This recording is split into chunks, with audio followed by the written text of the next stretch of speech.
The United States averages 62 miles per hour on its passenger trains. China just tested one at nearly 500. Nearly 500 miles per hour faster than a World War II P-51 Mustang fighter jet at full throttle. You heard that right. China is testing a train that outruns the greatest combat aircraft of the deadliest war in human history. What you are about to hear is the story of how the country that invented the modern railroad ended up slower than it was in 1969, and what China built while America was looking the other way. To understand how this happened, you need to go back to the moment the United States had the greatest rail network on Earth and decided to walk away from all of it. The country that built the rails then buried them. Before there was a highway system, before there were commercial airlines, before the average American family owned a car, there was the railroad. And it wasn't just good, it was the envy of the world. In the 1920s, the United States had the most extensive passenger rail network on the planet. You could board a train in New York City and arrive in Los Angeles without once stepping outside. You could sleep in a private cabin, eat in a dining car with white tablecloths, and wake up in a different time zone. The rail companies weren't charity cases begging Congress for survival money. They were among the most profitable private enterprises in the country. Names like the 20th Century Limited and the California Zephyr weren't just train services, they were cultural institutions. They were the way America moved. And then comes the number that should stop you cold. In 1945, American passenger trains carried 900 million passengers, 900 million in a single year. In 2024, Amtrak carried 32 million. That is not a decline. That is not a slump. That is the systematic erasure of a transport network that was, by any objective measure, one of the greatest infrastructure achievements in human history. You are not looking at a system that faded gradually. You are looking at a system that was taken apart piece by piece, decision by decision, dollar by dollar, and replaced with something that served a completely different set of interests. To understand what those 1945 numbers actually meant, you need to picture the 20th Century Limited running its New York to Chicago service, a journey of just under 1,000 miles by rail. It did it in 16 hours flat. Amtrak's Lakeshore Limited runs that same corridor today. It takes 19 hours and 55 minutes. You are traveling slower in 2026 than Americans did 80 years ago. Let that land for a moment, because it is not a trivial detail. It is the entire story in miniature. But the speed comparison isn't even the most damaging part. The most damaging part is that the 1945 rail system was moving people at a scale and an efficiency that nothing else on the continent could match. Trains were faster than cars, cheaper than early commercial aviation, more comfortable than either, and they ran on shared infrastructure that didn't require every passenger to own their own piece of machinery. It was, by any modern definition, sustainable mass transit at continental scale, and America had it first. Then came 1956, and the decision that changed everything. President Eisenhower signed the Federal Aid Highway Act, authorizing 41,000 miles of interstate highway, funded at a ratio of 90 cents federal for every 10 cents state. Read that carefully. For every dollar a state put into a highway, the federal government handed back 9. No equivalent mechanism existed for rail. Nobody proposed one. The legislation didn't outlaw trains. It didn't need to.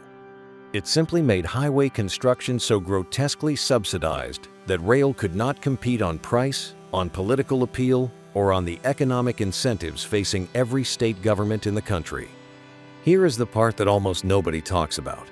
Eisenhower's stated model for the interstate system was the German Autobahn, which he had admired as a military logistics network during the Second World War. The purpose was national defense, not commuting, not suburban sprawl, defense. But the consequence, the one nobody seemed to account for, was the systematic transfer of daily American mobility from a shared public network to a private one. From trains that everyone rode together to cars that every family had to buy individually, fuel individually, insure individually, and maintain individually. The automobile industry didn't build the highways. The federal government did. And then the automobile industry sold tens of millions of cars to fill them. What happened next wasn't an accident. It was a business model, and the people running it were far more organized than anyone defending the railroads. 7 decades of deliberate dismantling. You might have heard the story about General Motors buying up America's streetcar networks and tearing them out. It's the kind of story that feels almost too perfectly villainous to be true. And here's the thing, the broad strokes of it are real. General Motors, Standard Oil, and Firestone Tire formed a holding company called National City Lines in the 1940s. They purchased electric streetcar systems in dozens of American cities: Los Angeles, San Francisco, Baltimore Street, Louis, and methodically replaced them with GM buses running on Standard Oil fuel, fitted with Firestone tires. They were convicted of antitrust violations in 1949. Their fine was $5,000 each. $5,000 to dismantle urban rail infrastructure that had taken decades to build. But here is where you have to be careful, because the conspiracy, real as it was, is not the main event. The Highway Act was already coming. The car was already winning. What the National City Lines case actually tells you is something far more unsettling than a corporate conspiracy. It tells you that every major economic interest in the country was pointing in the same direction at the same time, with no countervailing force strong enough to push back. The conspiracy didn't destroy American rail. It just made sure nobody would be left to mourn it. Then came the knockout blow nobody saw coming, and it arrived from the sky. In 1978, the Airline Deregulation Act removed federal control over domestic airfares and routes. Within a decade, flying became cheap enough that the long-distance passenger train lost its remaining competitive case on the corridors that had kept it alive. You have to understand what deregulation actually did. It didn't just lower prices. It triggered a capacity war among airlines that produced a permanent floor on what a ticket could cost. Airlines began competing on volume, packing more seats into aircraft, opening more routes, squeezing margins to levels that made rail's already shrinking advantages disappear. The medium to long-haul passenger, the traveler going from Chicago to Cincinnati, from Dallas to New Orleans, from Philadelphia to Pittsburgh, was now being courted by airlines, offering fares that rail, running on degrading infrastructure with no equivalent federal investment, simply could not match. The train didn't lose that fight because it was slow. It lost because it had been deliberately starved of the resources that would have let it compete. And while the airlines were being freed from federal pricing controls, the lobbying apparatus that would keep rail starved for the next 4 decades was already being assembled. Here is what that apparatus actually looks like, because it is still operating today, and it is still winning. The American Petroleum Institute, the American Automobile Association, the Highway Construction Lobby, and the airline industry trade groups collectively spend hundreds of millions of dollars per election cycle on political contributions and direct lobbying. Rail advocacy groups exist. They are outspent by margins that are not remotely close. Between 1990 and 2020, the federal government invested approximately $1.2 trillion in highways and $60 billion in passenger rail, not 70% versus 30%. Not 60-40, 1.2 trillion against 60 billion. That is a ratio of 20-to-1 sustained unbroken across 6 presidential administrations and more than a dozen Congresses controlled by both parties. And now you arrive at the trap that makes this impossible to escape. Because Americans drive, because the rail network that might have changed that calculus was never built, the politicians who represent them have no political incentive to build one. A senator from a low-density state who proposes high-speed rail investment faces a constituency that sees no personal benefit and opponents who call it a handout to coastal elites. A senator who votes for another highway expansion gets a ribbon cutting in every county in the district. The incentive structure rewards asphalt and punishes steel. It has done so for 70 consecutive years, through every administration, through every infrastructure bill, through every moment when the gap between what America has and what the rest of the world is building grew a little wider and a little harder to explain. You are not looking at a failure of imagination. You are looking at a machine that is working exactly as designed. And what that machine left behind, what it handed to the American public and called a national rail network, is the subject of the next chapter. Amtrak, the broken inheritance. In 1971, Congress created Amtrak, And if you want to understand everything wrong with American rail in a single sentence, start with what Amtrak actually is. It is a for-profit government corporation. Read those words together slowly, because they don't belong in the same sentence. A for-profit corporation that has never turned a profit, created by a government that never intended to fund it properly, handed the keys to a rail network it didn't own, and told to make it work. The original premise was almost laughably optimistic. The private rail companies, exhausted by decades of losing money on passenger services while their freight operations stayed profitable, would hand their passenger obligations to Amtrak and then happily lease their tracks at fair, reasonable prices. Amtrak would run efficient passenger services. Everyone would benefit. What actually happened was something different entirely. And if you have ever waited on an Amtrak platform watching the departure board flip to delayed for the third time, you already know the shape of it. Outside the Northeast Corridor, Amtrak does not own its tracks. It runs on infrastructure owned by private freight railroads, CSX, Union Pacific, BNSF, under access agreements that legally require those companies to give Amtrak trains priority. On paper, that sounds like a protection. In practice, it is almost entirely meaningless. Freight trains are longer, heavier, slower, and infinitely more profitable to the track owner than any passenger service Amtrak operates. When a freight train is in the way, the passenger train waits. Federal law technically requires priority for Amtrak. The fines for violating that priority are so modest and the enforcement so inconsistent that the freight railroads have spent decades making a straightforward economic calculation. Delay the passenger train, pay the occasional penalty, keep the freight moving. On-time performance for Amtrak's long-distance routes averages below 50%, not occasionally. Consistently, structurally, year after year. But the freight sharing problem, as damaging as it is, isn't even the most alarming thing about the infrastructure Amtrak operates on. The Hudson River tunnels that carry Amtrak trains into New York Penn Station, the busiest rail station in the Western Hemisphere, opened in 1910. The Baltimore and Potomac Tunnel, still in active daily service on the Northeast Corridor, opened in 1873. Amtrak's own engineering assessments describe both structures as having exceeded their design life. Speed restrictions exist on some of the most traveled rail corridors in the country, not because faster trains don't exist, but because the ground underneath them is too old and too fragile to handle higher speeds safely. You are running 21st century trains through 19th century tunnels, and somewhere on the other side of the planet, they are testing trains that don't touch the ground at all. China, Year Zero. In 1990, China's passenger rail network was not behind the world's best. It wasn't even in the same conversation. The average speed on Chinese intercity rail was below 37 miles per hour. Trains ran on single-track Soviet-era lines, sharing corridors with freight, stopping constantly, arriving unpredictably.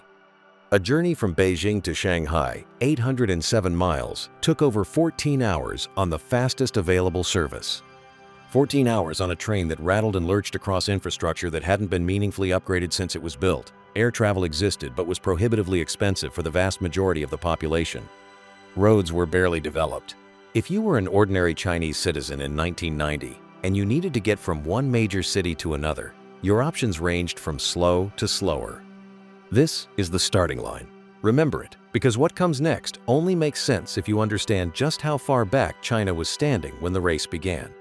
The decision to build a high-speed rail network was not the inevitable output of an authoritarian state that could simply order infrastructure into existence. It was a specific policy choice made under specific pressure.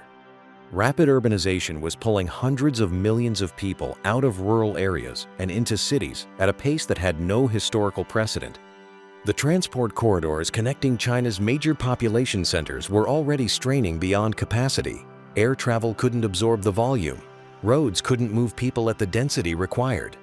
High-speed rail was identified as the only technology that could carry the numbers at the frequencies over the distances involved. So the decision was made. The funding was committed. And crucially, this is the part that separates it from every failed Western infrastructure promise. Of the last 30 years, the institutions responsible for delivering it were never asked to turn a profit while doing it. But China didn't invent the technology it was about to deploy. It bought it.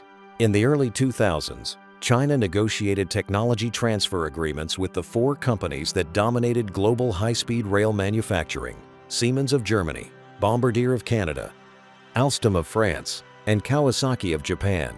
The arrangement was elegant in its ruthlessness. In exchange for access to the single largest emerging rail market on Earth, those companies handed over their designs, their manufacturing processes, and the engineering knowledge that had taken them decades to accumulate. Chinese engineers studied everything, modified it, tested it, and within a decade, they were producing trains that outperformed the originals on almost every metric. The executives at Siemens and Kawasaki who signed those agreements have since described them as the most consequential technology transfer miscalculation in the history of the rail industry. China got the knowledge. China kept the market. And China used both to build something the world had never seen before. What it built, the scale of it, the speed of it, the sheer audacity of it is something you are not fully prepared for. 27,000 miles in 35 years. Here is a number you need to hold in your mind before anything else in this section makes sense. 27,000 miles. That is the length of China's high-speed rail network as it stands in 2026. 27,000 miles of track, purpose-built for trains traveling at speeds that would have seemed fictional 30 years ago. Now compare it to the networks the rest of the world spent decades building and calling world-class. Japan's Shinkansen, the original high-speed rail system, the one that opened in 1964 and made every other country feel behind, covers roughly 1,800 miles. France's TGV network, the system that turned high-speed rail into a European identity, covers around 1,700 miles. The entire high-speed rail network of the European Union combined sits at roughly 6,800 miles. China has built 4 times more high-speed rail than every country in Europe added together. It built all of it in 35 years, starting from nothing. But raw distance only tells you part of the story. What matters just as much is what those miles actually do. China's standard high-speed network operates at a cruising speed of 217 miles per hour, not as a record attempt, not on a special demonstration run. As the routine, every day, check your phone while the countryside blurs, operating speed of a system that runs hundreds of services a day. Beijing to Shanghai, 501 miles, takes 4 hours and 18 minutes. When you factor in check-in, security, boarding, the taxi from a city center station to an airport that is by definition outside the city, and baggage collection on the other end, that train journey is faster than flying. Not occasionally, reliably, structurally, every single day. And then comes the passenger number that should make every transport planner in the Western world stop breathing for a moment. In the first half of 2025 6 months, January through June, China's high-speed rail network carried 2.24 billion passenger journeys, not for the year, for half of it. Amtrak, in the entirety of 2024, carried 32 million passengers. China's high-speed network carries more people in a single week than Amtrak carries in a calendar year. You heard that right. 1 week against 1 year. That is not a gap in infrastructure. That is a gap in civilizational priorities. Now, the script is not going to pretend the Chinese model is without cost. China Railway, the state operator, financed this network largely through debt liabilities that run into figures that would make most finance ministers physically ill. Lower density corridors were built ahead of demand that may never fully materialize. These are real problems, and they deserve honest acknowledgement. But here is the thing about infrastructure debt. You can restructure debt. You cannot restructure the absence of infrastructure. The tracks exist. The trains run. The passengers are on them. And somewhere on a test track in Shanxi province, a machine that makes all of this look primitive just broke a record that changes the entire frame of the conversation. 500 miles per hour, the engineering of the impossible. Before the number means anything, you need to understand what kind of machine produces it, because this is not a faster version of the train you already know. It is a fundamentally different category of vehicle, operating on a fundamentally different set of physical principles. And once you understand what it actually is, the 500 miles per hour figure stops feeling like an exaggeration and starts feeling almost logical. A conventional high-speed train, even China's 217 miles per hour network, trains rides on steel wheels running on steel rails. That contact point between wheel and rail is the invisible ceiling on everything. Above roughly 250 miles per hour, the physics of that contact become the enemy. Vibration intensifies. Wear accelerates. Energy loss through friction climbs. The noise alone becomes a structural problem for anything built near the line. The train is fighting its own infrastructure at every moment, and past a certain speed, the infrastructure starts winning. Maglev eliminates that fight entirely because maglev eliminates the contact. The vehicle levitates above the guideway, suspended by magnetic force, touching nothing beneath it. No wheels, no rails, no friction in any conventional sense. China's nearly 500-mile-per-hour prototype, developed by CRRC, China's state rail manufacturer, uses high-temperature superconducting coils cooled by liquid nitrogen. This is where the engineering becomes genuinely remarkable. Earlier superconducting systems required liquid helium for cooling, an expensive, scarce, and logistically nightmarish requirement that kept the technology confined to research environments. High-temperature superconducting coils operate at temperatures achievable with liquid nitrogen, which is cheap, widely available, and manageable at industrial scale. The coils carry electrical current with zero resistance, generating magnetic fields powerful enough to lift an entire passenger vehicle off the ground and propel it forward without a single moving mechanical part making contact with anything. The only speed limit left, once you have eliminated friction, is air resistance. And China's solution to air resistance is almost absurdly direct. Put the vehicle in a tube and remove most of the air. In a partial vacuum tube, aerodynamic drag collapses towards zero. The vehicle is no longer punching through atmosphere. It is moving through near emptiness, suspended by magnetism, propelled by electricity, touching nothing. At that point, 500 miles per hour is not the ceiling. It is barely the beginning. But what does 500 miles per hour actually mean for a human being trying to get somewhere? That question has an answer, and the answer is, what makes everything that came before it feel suddenly, devastatingly personal? The Canadian Mirror. You live in Toronto. You need to get to Montreal. The distance between them is 336 miles, a corridor connecting the two largest cities in Canada, a combined population of over 10 million people, the single most traveled intercity route in the country. You board a Via Rail train. 4.5 hours later, if it runs on time, and that is not a guarantee you arrive. Your average speed across that journey was 70 miles per hour. 70 miles per hour on a service that has not meaningfully improved in speed in 40 years. The maglev prototype China just tested at 500 miles per hour would cover those same 336 miles in roughly 40 minutes, not 45, not an hour. 40 minutes less time than it takes most Toronto commuters to drive from downtown to Pearson International Airport on a Tuesday morning. You heard that right. The verdict. America did not fall behind because it ran out of money. The United States has spent more on its defense budget in the last decade alone than China's entire high-speed rail network cost to build across 35 years.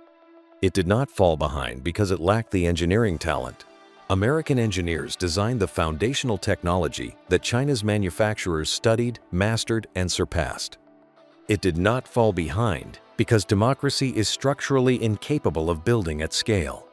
It fell behind because at every single decision point across 7 decades, 1956, 1978, every infrastructure bill, every lobbying cycle, every ribbon cutting on another stretch of interstate, the choice was made to build something else. China did not steal the future. America drew up the blueprints, handed them to the world, and walked away from the construction site. The train left without them,